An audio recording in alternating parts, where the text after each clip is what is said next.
Hey everyone, my name is Johnson Bowen, and this is my informative speech on Henrietta Lacks and her HeLa cells. So, to begin, in 1951, a young mother of 5 named Henrietta Lacks visited the Johns Hopkins Hospital, complaining of vaginal bleeding. Upon examination, renowned gynecologist Dr. Howard Jones discovered a large malignant tumor on her cervix.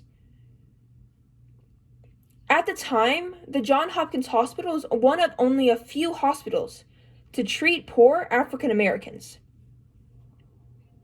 As medical records show, Mrs. Lacks began undergoing radium treatment for her cervical cancer. This was the best medical treatment available at the time for this terrible disease. A sample of her cancer cells, retrieved during a biopsy, were sent to Dr. George Gray's nearby tissue lab. For years, Dr. Gay, a prominent cancer and virus researcher, had been collecting cells from all patients who came to Johns Hopkins Hospital with cervical cancer.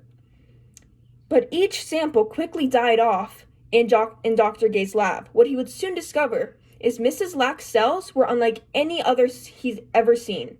While other cells would die, Mrs. Lack's cells doubled every 20 to 24 hours, according to the website on Johns Hopkins. According to Rebecca Skloot's book, The Immortal Life of Henrietta Lacks, which tells a riveting story of the collision between ethics, race, and medicine, she states, Talind often used patients from the public wards for research, usually without her knowledge. Rebecca Skloot.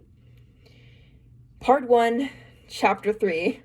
Richard Talind, a doctor, and he was a top cervical cancer expert at Johns Hopkins, sampled Henrietta Lacks' cancer cells without her permission, but his actions weren't unusual for the time. Patients in the public ward were poor and were treated with little respect for privacy. Cells taken from her body without her knowledge were used to form the HeLa cell line.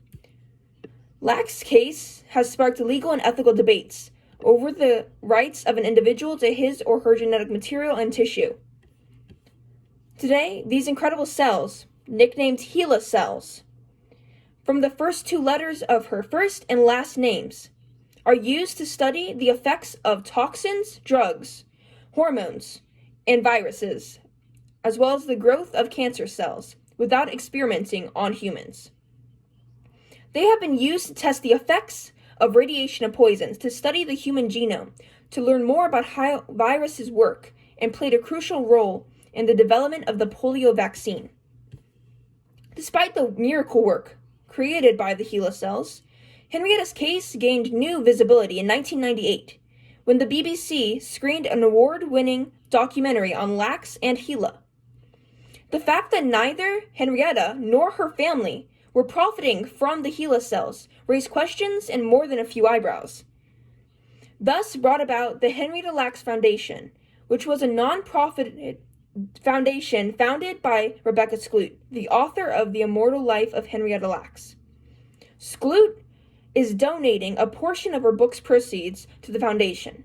Henrietta was a poor black farmer whose cancer cells had damaging consequences for her family, who today can't afford health care, which her mother's cells had helped make possible.